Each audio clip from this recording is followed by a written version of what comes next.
Shalom, selamat sore, Majelis Jemaat dan Pendeta HKBP Stoyo mengucapkan selamat hari Minggu dan salam sejahtera kepada segenap warga jemaat yang datang beribadah hari ini dan yang beribadah di rumah secara online. Sebelum beribadah, kita bersama teduh terlebih dahulu. Saat teduh kita mulai.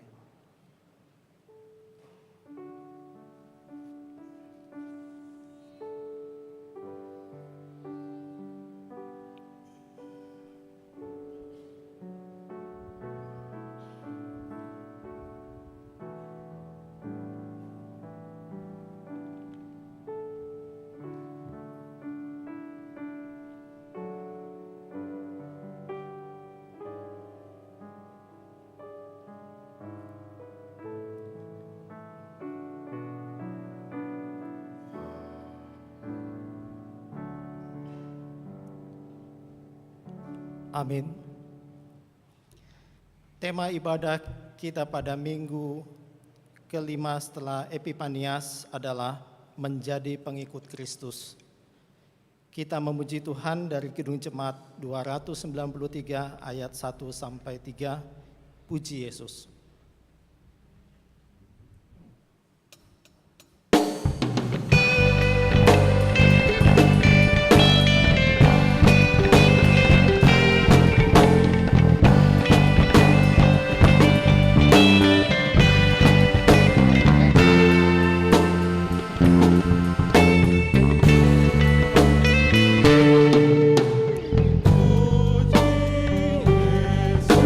Puji Yesus, pujilah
dalam nama Allah Bapa dan nama anaknya Tuhan Yesus Kristus dan nama Roh Kudus yang menciptakan langit dan bumi.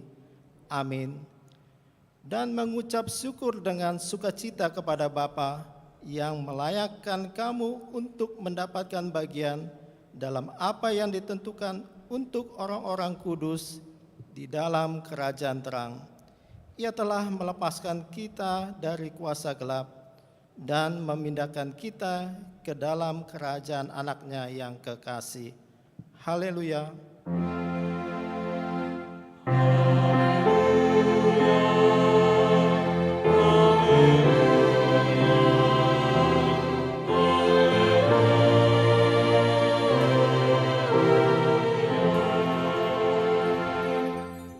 Marilah kita berdoa.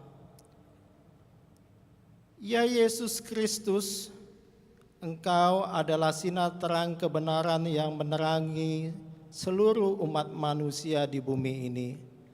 Hadapkanlah wajah-Mu kepada kami dan sucikanlah hati dan jiwa kami, supaya kami mengenal jalan kehidupan itu. Bimbinglah kami supaya jangan tersesat dari jalan yang benar itu.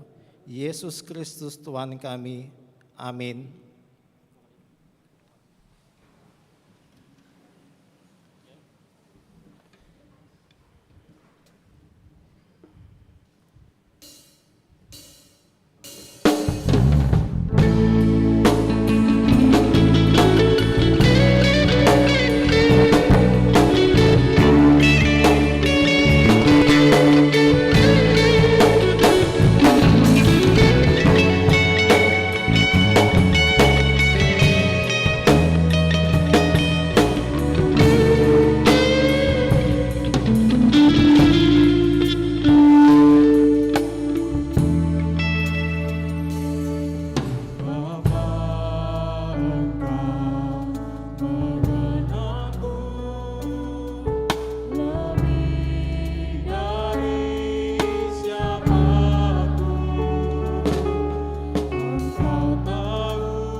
Dengarlah hukum Tuhan. Hukum Tuhan yang ditetapkan untuk minggu ini tertulis dalam Matius pasal 7 ayat 20. Jadi dari buahnya lah kamu akan mengenal mereka. Demikianlah hukum Tuhan. Marilah kita bersama-sama berdoa, memohon kekuatan untuk melakukan hukum Tuhan. Ya Tuhan Allah, kuatkanlah kami melakukan yang sesuai dengan hukum-Mu. Amin.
Marilah kita merendahkan diri untuk mengaku dosa kita.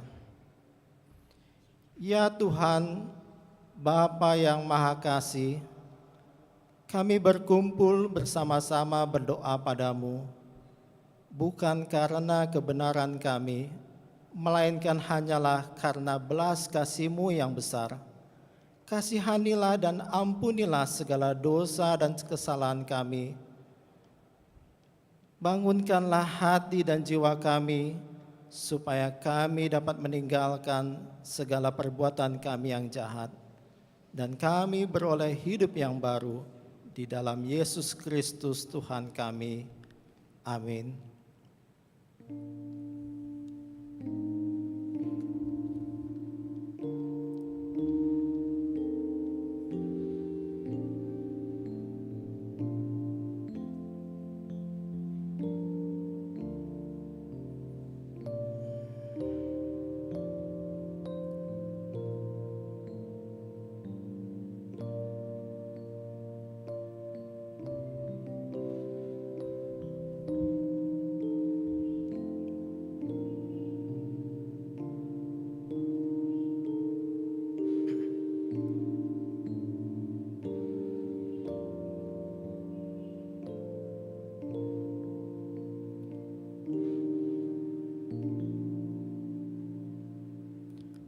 Marilah kita mendengar janji Tuhan tentang pengampunan dosa.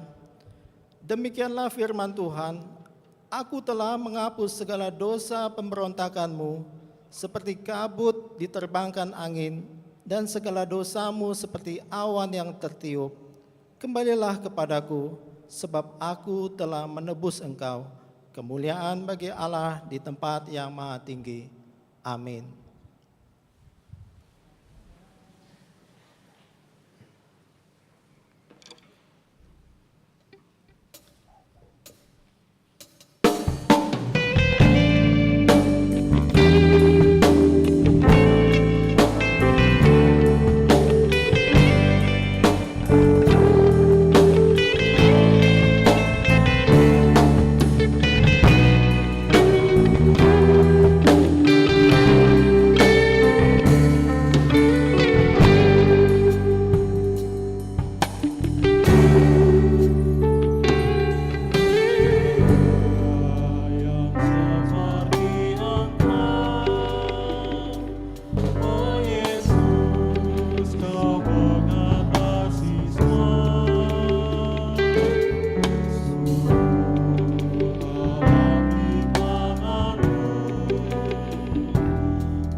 Marilah kita mendengar firman Tuhan yang ditetapkan untuk minggu ini dari Yesaya pasal 6 ayat 9 sampai dengan ayat 13.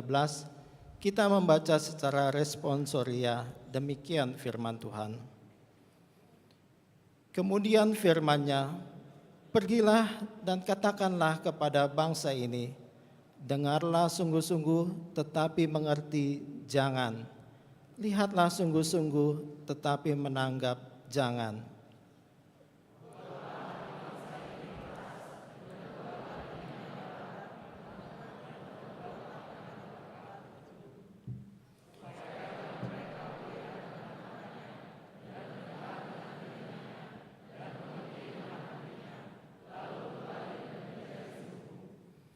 Kemudian aku bertanya, sampai berapa lama ya Tuhan? Lalu jawabnya, sampai kota-kota telah lenggang sunyi sepi, tidak ada lagi yang mendiami, dan di rumah-rumah tidak ada lagi manusia, dan tanah menjadi sunyi dan sepi.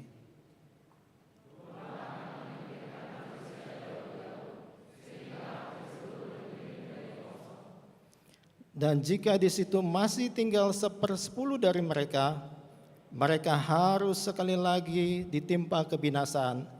Namun keadaannya akan seperti pohon beringin dan pohon jawi-jawi, yang tunggulnya tinggal berdiri pada waktu ditebang. Dan dari tunggul itulah akan keluar tunas yang kudus. Demikianlah firman Tuhan. Berbahagialah orang yang mendengar firman Allah serta memeliharanya. Amin.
Marilah kita bersama-sama mengaku iman kepercayaan kita sebagaimana teman-teman seiman di seluruh dunia.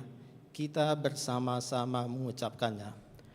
Aku percaya kepada Allah, Bapa yang Maha Kuasa, Khalik langit dan bumi.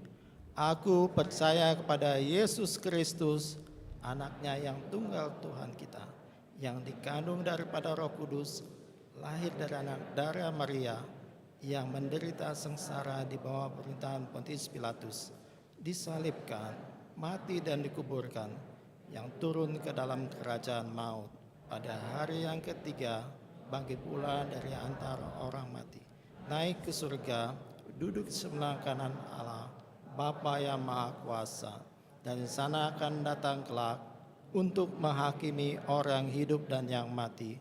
Aku percaya kepada Roh Kudus dan adanya satu gereja yang kudus dan am, persekutuan orang kudus, pengampunan dosa, kebangkitan daging, dan hidup yang kekal. Amin. Marilah kita mendengarkan warta jemaat minggu ini.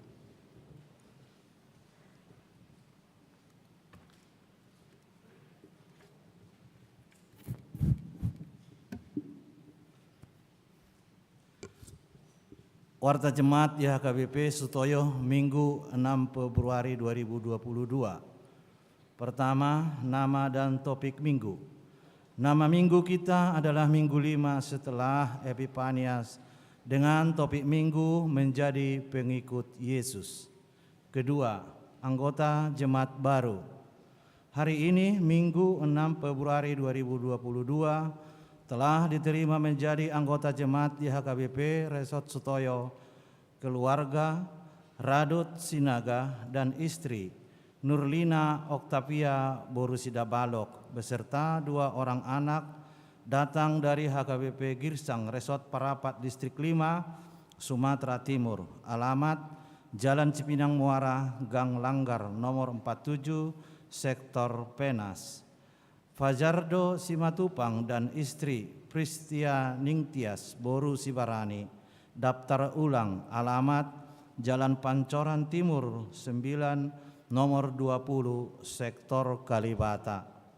Ketiga, persembahan ke depan altar.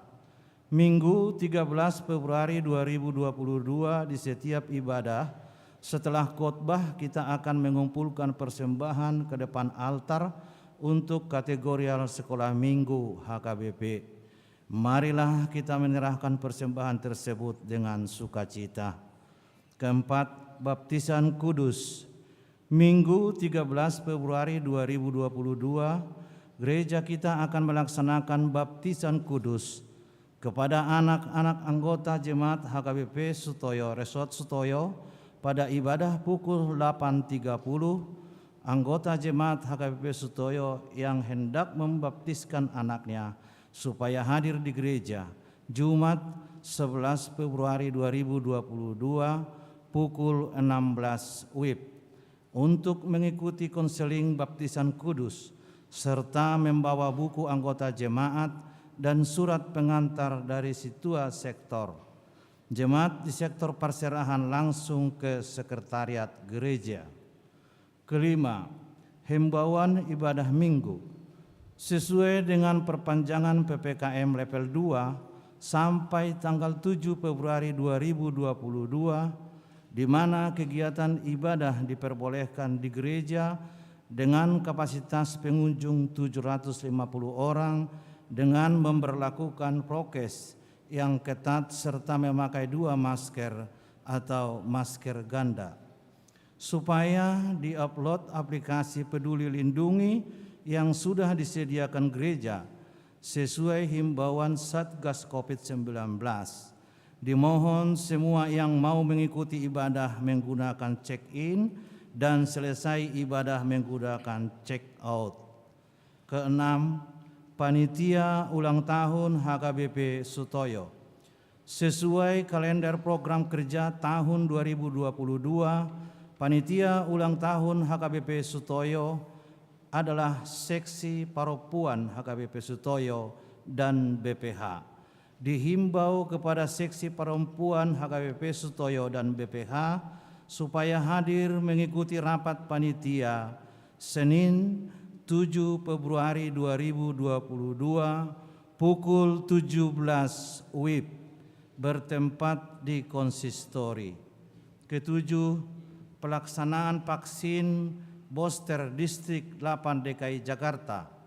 HKBP Distrik 8 DKI Jakarta Raya akan melaksanakan sentra vaksinasi booster pada tanggal 10-11 Februari 2022 dan 17-18 Februari 2022 bertempat di Gedung Sopo Marpikir HKBP. Vaksinasi booster tersebut untuk pelayan dan jemaat HKBP Distrik 8 DKI Jakarta. Kedelapan, sumbangan. Gereja kita menerima sumbangan dari keluarga Situa HPM Silaban Boru Simanungkalit Sektor Pondok Bambu Pondok Kelapa Bunga altar untuk Minggu 6 Februari 2022, ucapan syukur atas berkat Tuhan, keluarga sehat-sehat. Kiranya Tuhan memberkati yang memberikan sumbangan tersebut. Untuk lengkapnya warta ini dapat kita baca pada warta cetak gereja. Demikian warta jemaat kita pada minggu ini. Tuhan memberkati gerejanya. Amin.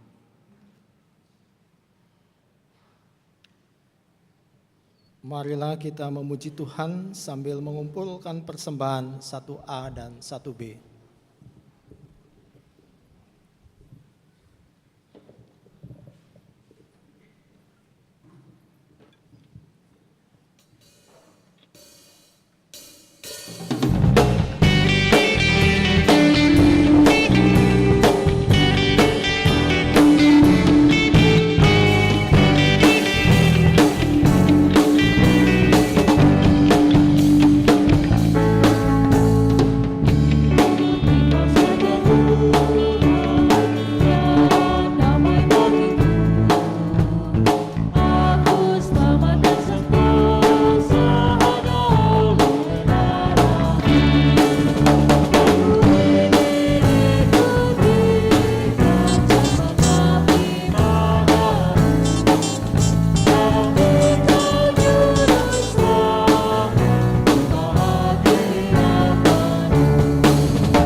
Damai sejahtera yang daripada Allah Bapa yang melampaui segala akal adalah kiranya menyertai hati dan pikiranmu di dalam Kristus Yesus Tuhan kita.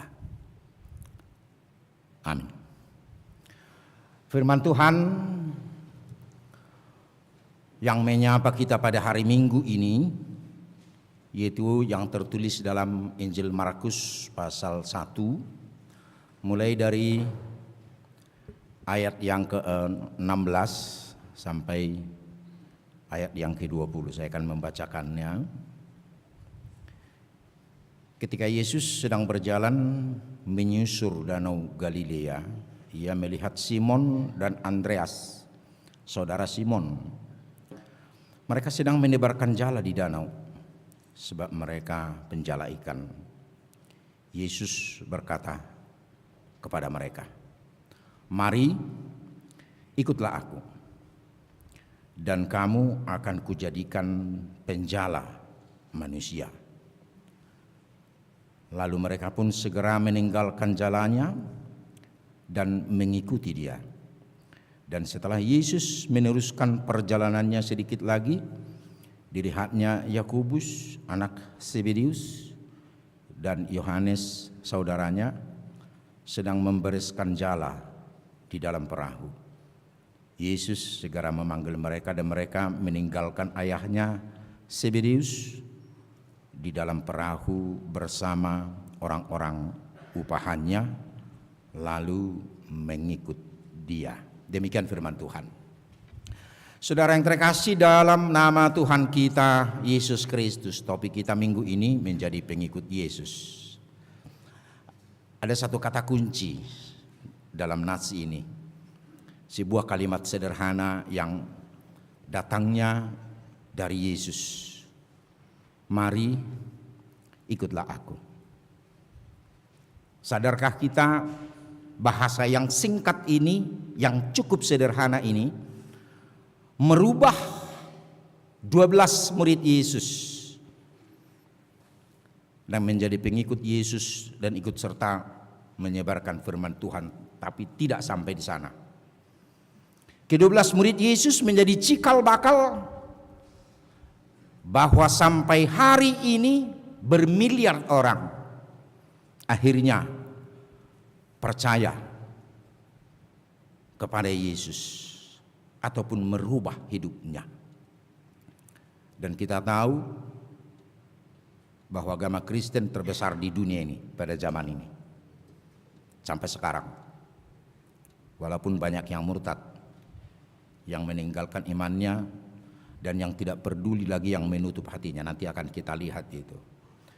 Dan inilah yang disampaikan oleh Yesus dari awal. Inilah awal dari sebuah pemberitaan Injil. Bahasa yang cukup sederhana. Mari, ikutlah aku.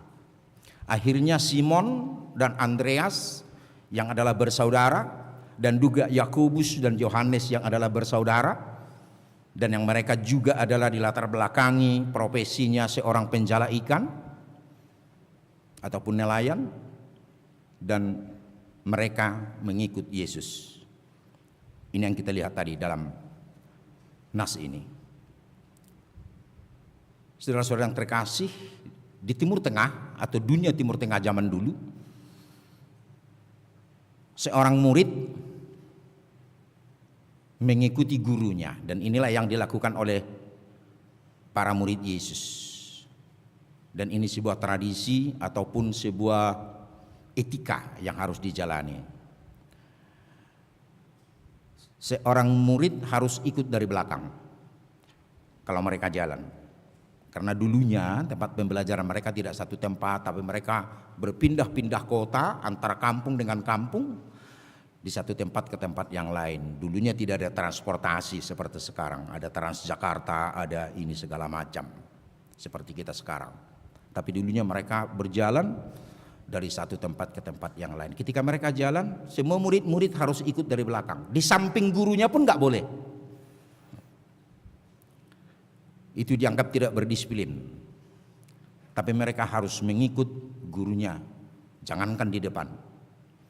Seandainya pun mereka menaiki transportasi zaman dulu, yaitu keledai ataupun onta, tapi gurunya harus tetap di depan. Tapi apa yang mau dikatakan di sana?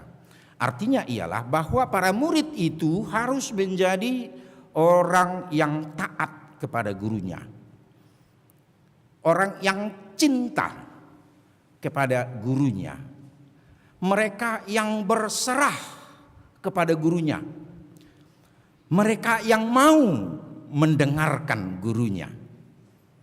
Dan ini dilambangkan dengan pola mereka berjalan atau pola mereka dikatakan, mari ikut aku. Mereka mengikut Yesus dengan segala ketaatannya. Intinya taat. Satu kata kunci Alkitab, mulai dari Kejadian sampai Wahyu, seandainya pun itu sudah kita baca, kuncinya hanya satu kata, taat. Tanpa ketaatan tidak ada arti apa-apa. Para murid Yesus dengan segala ketaatannya. Dan dari sini kita lihat juga bahwa mengikut Yesus bukan sebuah pilihan, tapi sebuah panggilan. Mengikut Yesus yang dilakukan oleh baik tadinya Simon, Andreas, Yakobus, Yohanes, sebenarnya bukan pilihan mereka, tapi panggilan pada dirinya secara pribadi. Tapi kenapa kita katakan ikut Yesus itu bukan pilihan?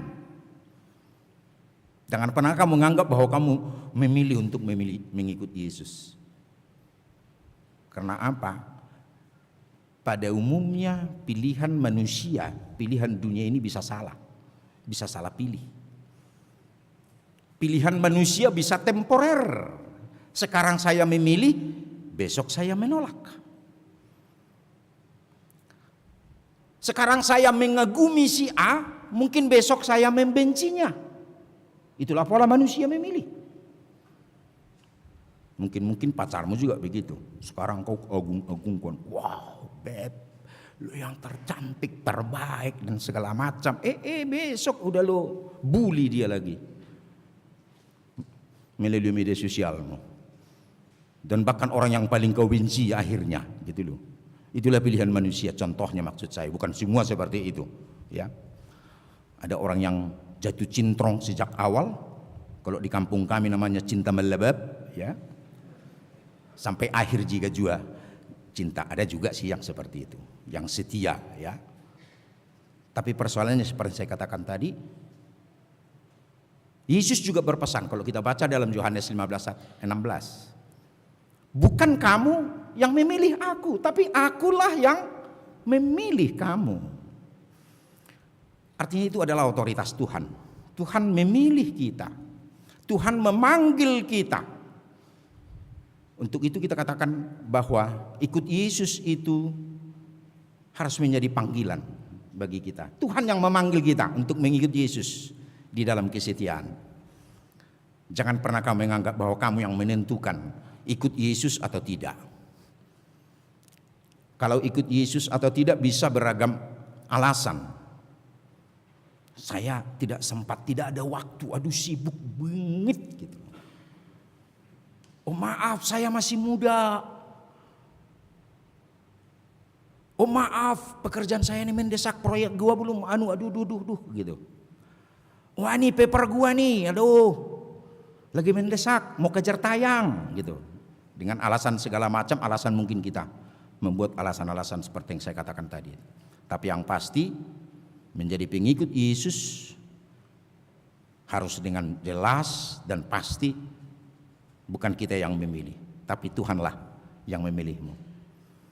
Tuhan memanggilmu, menginginkannya untuk kau tetap di dalam kesetiaan.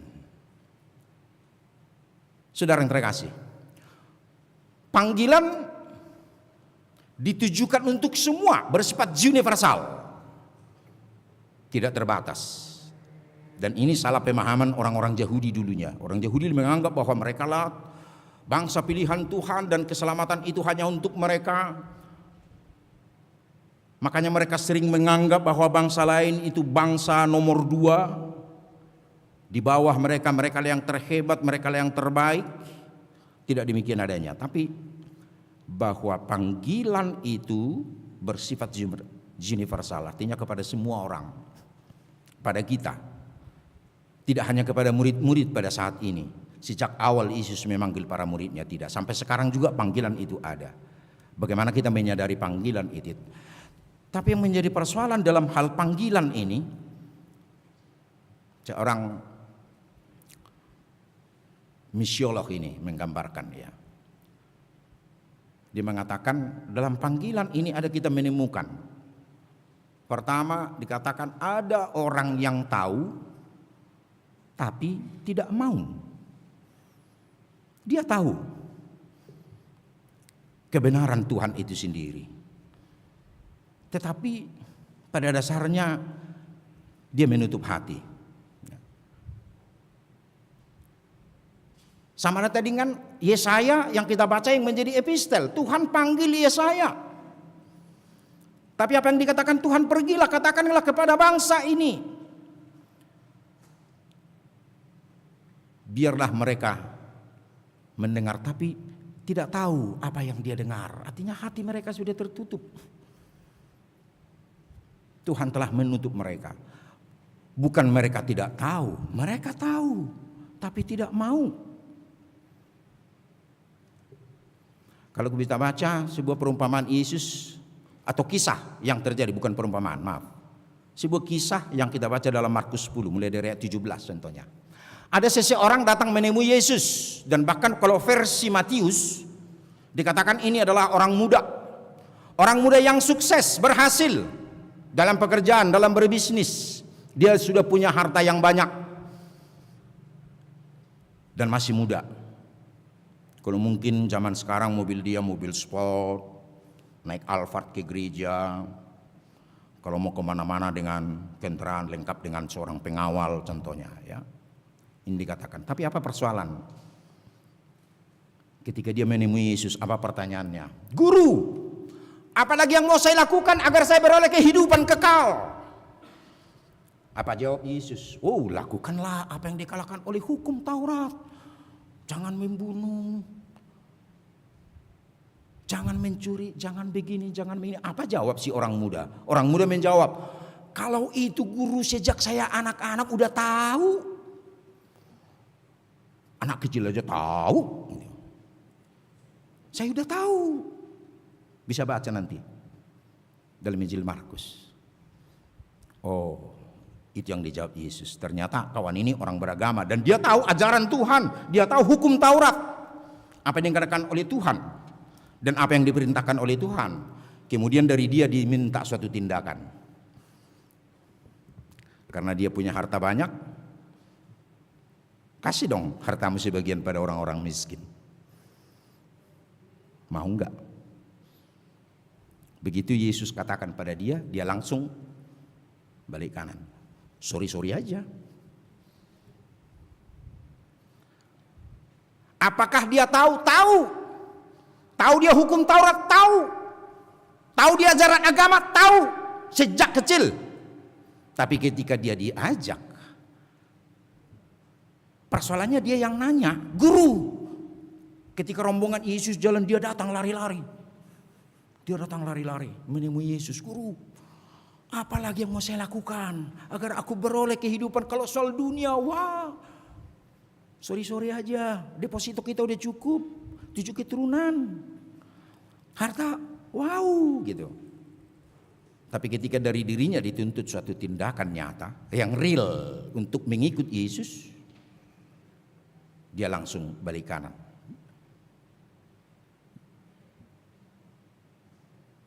Dia tahu tapi tidak mau. Apakah kita tahu bahwa Yesus adalah juru selamat? Tahu.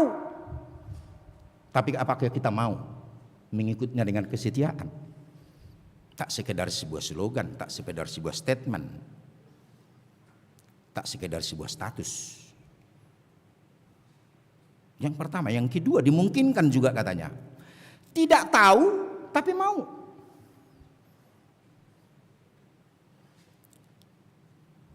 Dari sinilah yang diminta oleh Tuhan, mau membuka diri, buka hati. Seandainya pun kau belum tahu tentang kebenaran firman Tuhan, tapi ketika hatimu kau buka, Tuhan mau berbuat, Tuhan mau bekerja melalui rohnya. Kita coba kilas balik minggu yang lalu. Hari Minggu yang lalu, khotbah panggilan Yeremia. Yeremia dari pasal 1. Apa jawaban Yeremia?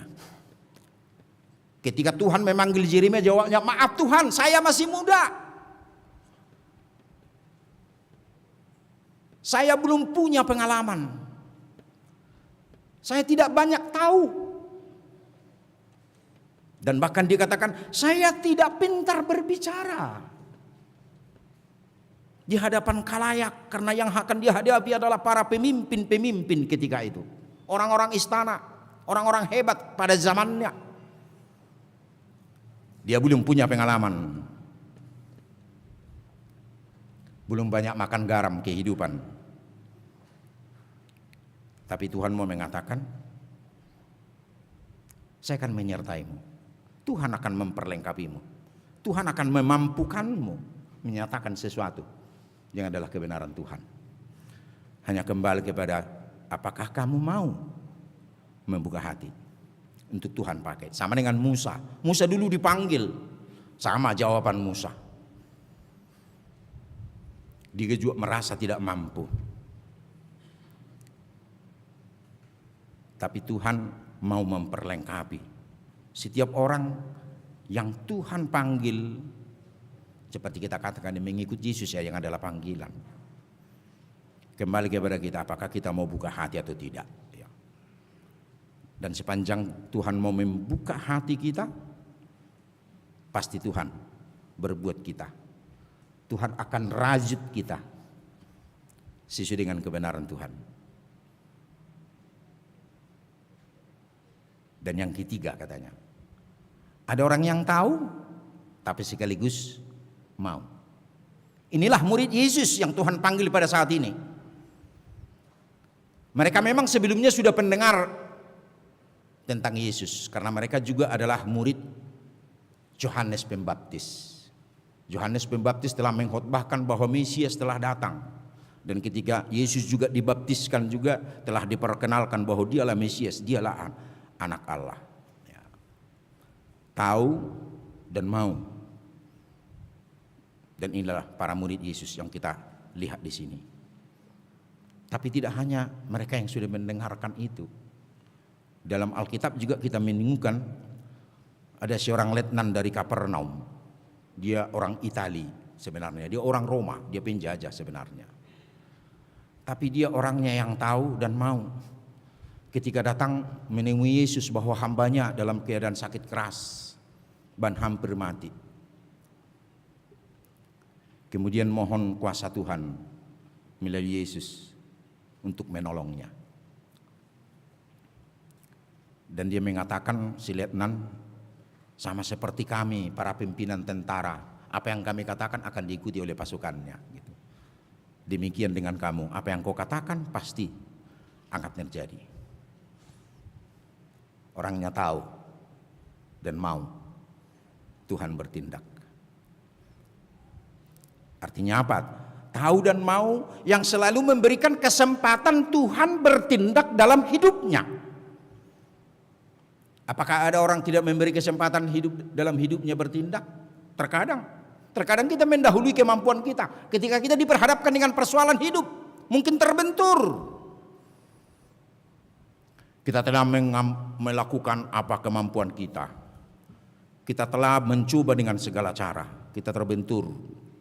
Kita tidak pernah kasih Tuhan berbuat. Murid-murid Yesus juga pernah seperti itu. Ketika mereka berperahu di Danau Galilea itu, ini para mereka ini juga lah, ada Simon, ada Andreas, Yakobus, Yohanes. Mereka ini kan mantan-mantan nelayan yang akhirnya murid Yesus. Artinya apa? Mereka pakar di danau. Karena kehidupan mereka mulai dari muda sampai dipanggil, mereka nelayan. Daerah pekerjaan mereka juga sekitar Danau Galilea.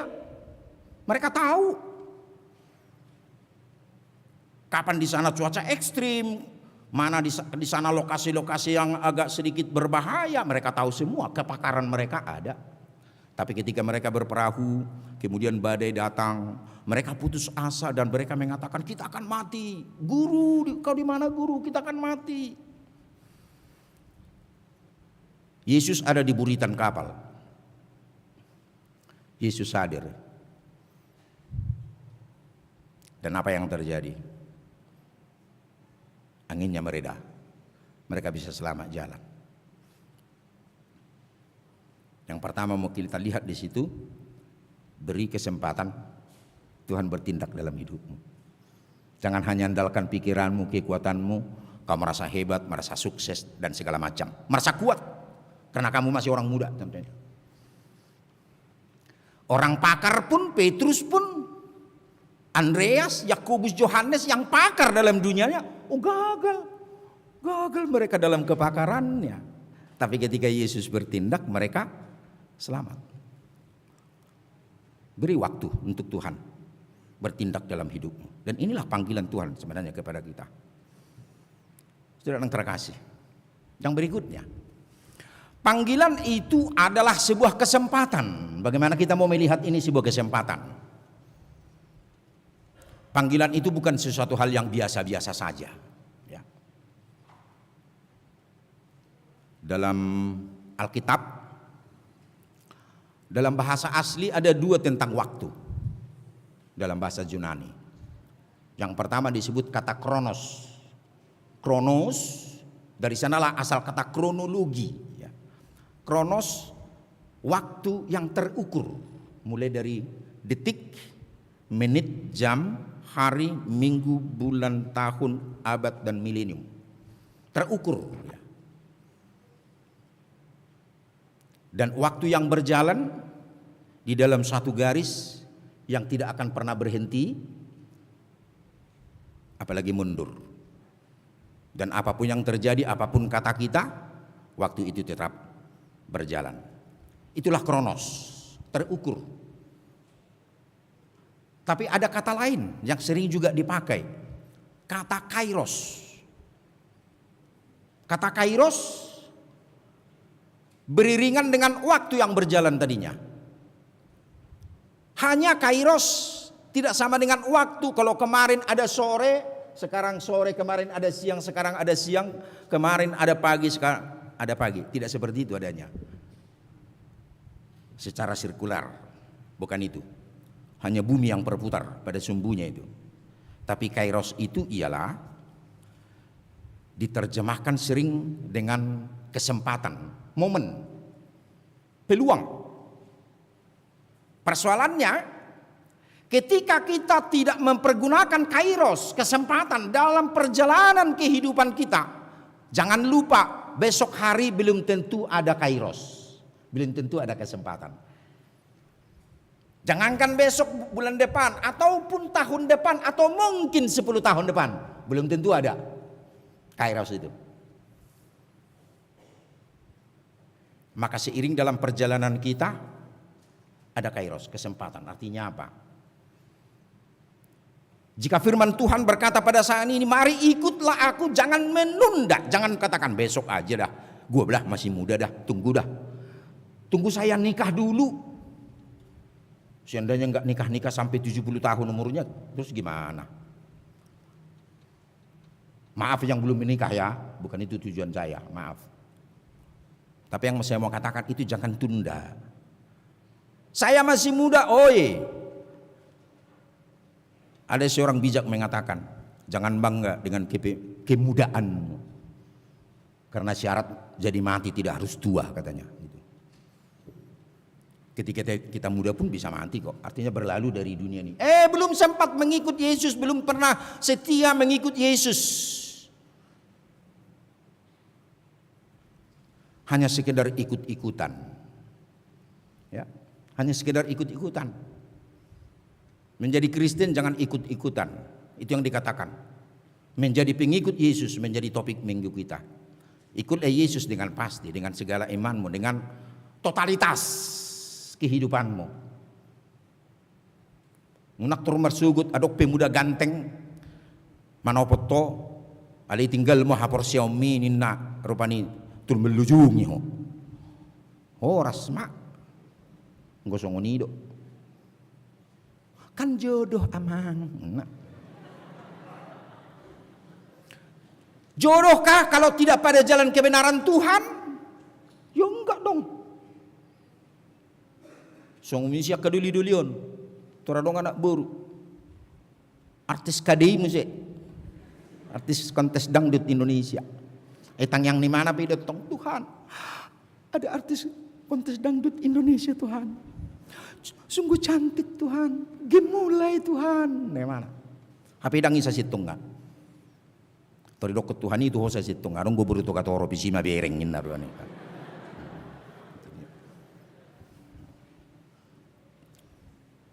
Kesempatan, kairos. Bagaimana kita waktu yang Tuhan berikan ini? Jangan tunda. Pada hari ini ketika kamu dengar, dan itu juga dikatakan Tuhan melalui Musa kepada orang-orang Israel. Pada hari ini engkau dengar firman-Nya, katakanlah, ikut. Jangan pernah lari. Jangan pernah tinggalkan Tuhan. Tapi ikutlah dengan kesetiaan. Dan memang mengikut Yesus ada pengorbanan. Mengikut Yesus, Tuhan tidak pernah berjanji kalau kau mengikut Yesus maka segala sesuatu akan aman dan tidak ada persoalan hidupmu. Yesus tidak pernah berjanji demikian. Kalau kau pengikut Yesus maka jabatanmu akan hebat. Tuhan tidak pernah berjanji demikian. Kepada para muridnya juga Tuhan tidak pernah berjanji demikian. Jangan lupa. Ini yang disebut dengan, harus ulang lagi, pada bulan Desember saya khotbahkan itu. Teologi kemakmuran. Teologi sukses. Banyak para pendeta pengkhotbah menyuarakan itu di kota Jakarta ini juga. Itu teologi sesat. Siapa bilang menjadi Kristen? Terus orang-orang yang dulu termasuk Petrus, Simon yang disebut dengan Simon Petrus. Dia setia. Tapi tahukah Anda akhir kehidupannya Simon Petrus karena dia mempertahankan nama Yesus? Dia dihukum gantung. Bukan seperti Yesus, kepalanya ke atas tapi kepalanya ke bawah. Sadis. Artinya pengorbanan, tapi saya bukan mengatakan bahwa kamu sekarang harus seperti itu gitu. Kalau kau tidak mati berarti kau tidak benar setia pada Yesus, bukan itu ya. Jangan salah memahami. Tapi harus kita sadari mengikuti Yesus ada pengorbanan. Dalam nas ini kalau kita temukan contohnya Simon, Andreas, Yakobus dan Yohanes, mereka meninggalkan profesinya dari penjala. Makanya Yesus memanggil mereka, aku akan menjadikanmu menjadi penjala manusia, bukan lagi penjala ikan.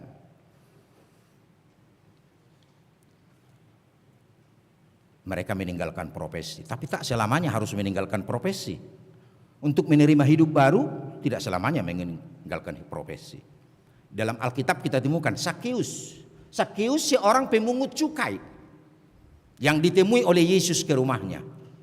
Dia tetap menjadi pemungut cukai, tapi dia berjanji akan seorang pegawai pemungut cukai yang jujur, yang tidak akan memeras orang lain dan yang akan melakukan sebagaimana kewajarannya.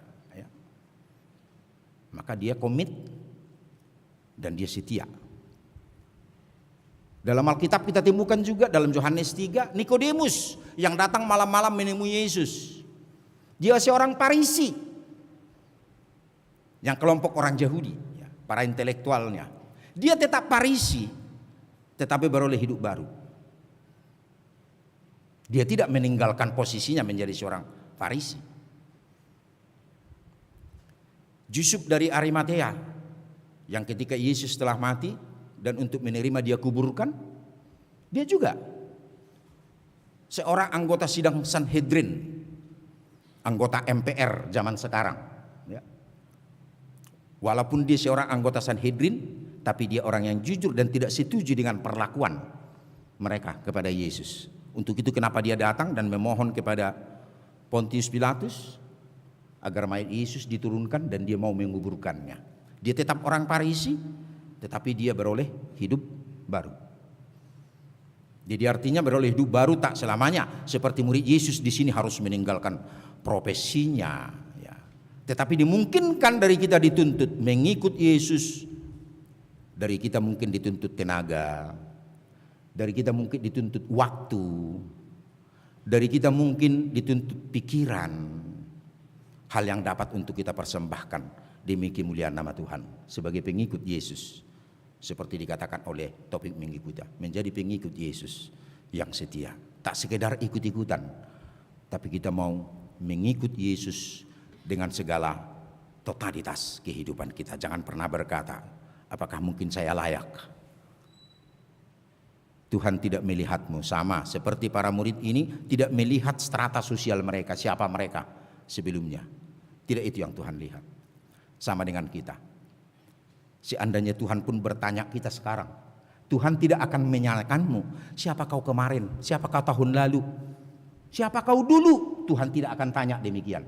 Tapi Tuhan mau tanya kamu sekarang, siapa kau sekarang? Dan siapa kau besok? Itu yang mau Tuhan tanya. Apakah kamu menjadi pengikut yang setia bagi Yesus? Sebagaimana digambarkan oleh khotbah minggu ini. Untuk itu jadilah pengikut Yesus yang setia. Amin. Kita berdoa. Terima kasih Bapa di sorga. Terima kasih dengan firman-Mu yang menyuarakan bagi kami agar kami menjadi pengikut-Mu ya Yesus di dalam kesetiaan, di dalam ketaatan, mendengarkan Engkau yang menjadi guru kami, menjadi teladan kami, dan yang akan merubah kehidupan kami dan akan membaharui kehidupan kami, memahami kehidupan. Engkaulah Tuhan yang memilih kami, bukan kami yang memilih-Mu. Agar kami jangan salah pilih Tuhan. Tapi Engkau telah panggil kami menjadi murid-murid-Mu. Dan biarlah hidup kami menjadi cerminan akan kebenaran daripada firman-Mu Tuhan. Terima kasih atas firman yang menyapa kami pada hari Minggu ini. Kami juga berdoa untuk perjalanan umat-Mu, secara khusus pelayanan gereja-Mu di HKBP Sutoyo ini. Kami mohon kuat kuasa Tuhan, agar kiranya kami dapat Tuhan melaksanakan segala aktivitas kami, persekutuan kami, dan ibadah-ibadah kami menjadi ibadah yang hidup di hadapan Tuhan. Tapi terutama Tuhan, kami masih tetap menghadapi tantangan yang sangat sulit pada saat ini. Hingga pada saat ini Tuhan masih merebaknya, semakin banyaknya yang terpapar Tuhan akibat COVID-19, yang terkadang Tuhan kami merasa takut, merasa bimbang. Tapi kami yakin bersama Tuhan kami kuat, dan bersama Tuhan kami dimampukan. Secara khusus kami berdua untuk saudara-saudara kami, warga jemaat-Mu Tuhan, yang mungkin ikut terpapar pada saat ini. Tuhan tolong mereka, tumpangkan tangan-Mu, kuatkan hati dan jiwa mereka, bahwa Engkau hadir dalam kehidupan mereka. Engkaulah sumber kekuatan Tuhan. Berkati semua obat, berkati semua perawatan yang dilakukan untuk saudara-saudara kami yang terpapar pada saat ini, agar mereka Tuhan hari esok dapat sembuh, dapat memenangkannya, sehingga kami dapat melanjutkan segala aktivitas kehidupan kami. Kami menyerahkan semua hidup kami hanya ke tangan-Mu Tuhan, agar kami menjalani kehidupan ini dalam kesetiaan, menjadi pengikut-Mu ya Tuhan. Terpujilah nama-Mu. Hanya dalam Kristus Yesus kami berdoa dan mengucap syukur. Amin.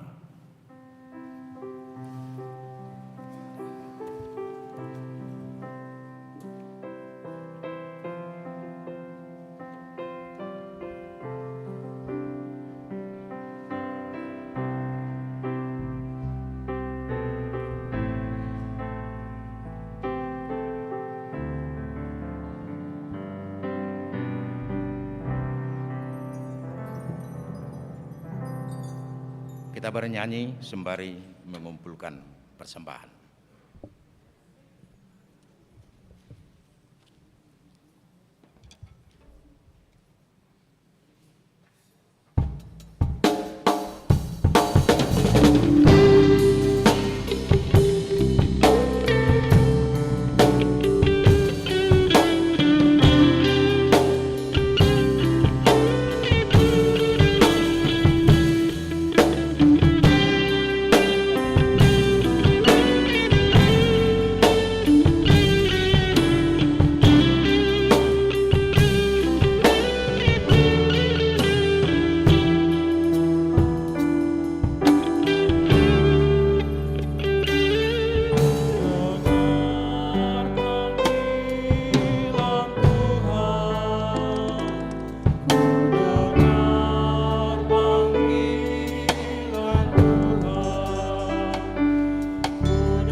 Kita berdua menyerahkan persembahan kita kepada Tuhan.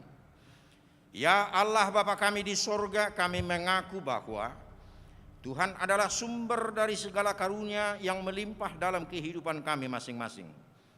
Sebagian daripada karunia itu kami serahkan kembali sebagai persembahan kepada Tuhan. Terima dan berkati persembahan umat-Mu, agar dapat kami pergunakan untuk pekerjaan dan pelayanan kerajaan Tuhan di dunia ini. Buka hati kami untuk mengenal betapa banyak berkat dan karunia yang kami peroleh dari Tuhan, supaya kami senantiasa bersyukur kepadamu di dalam nama Yesus Kristus Tuhan kami. Amin.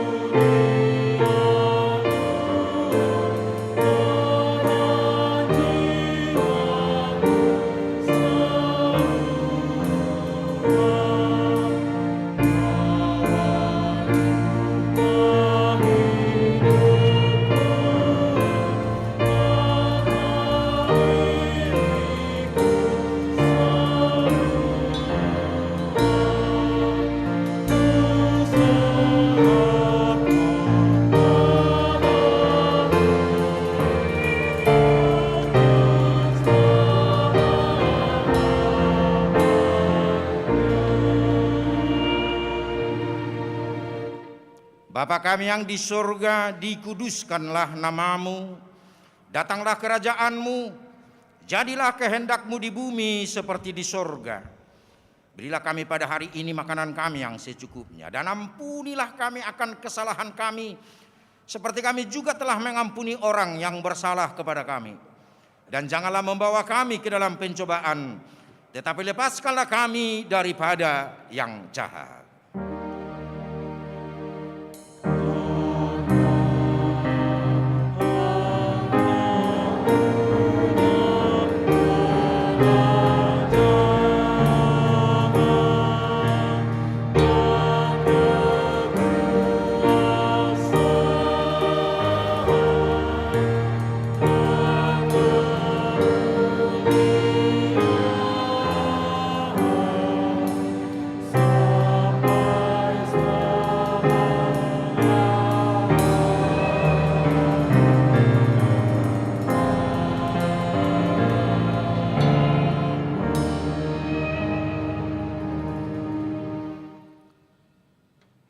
Tuhan memberkati dan melindungi engkau.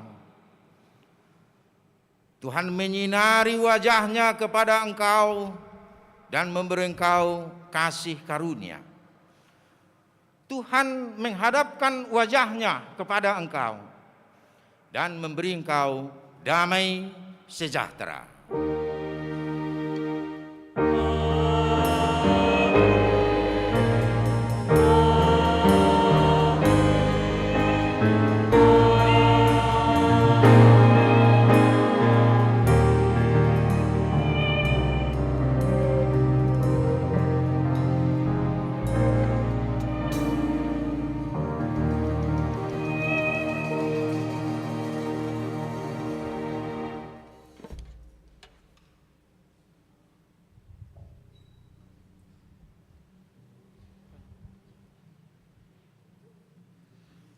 Atas nama seluruh majelis HKBP Sutoyo dan juga yang melayani ibadah pada sore hari ini, menyampaikan kepada kita semua, selamat hari Minggu, Shalom, salam sehat, Tuhan memberkati.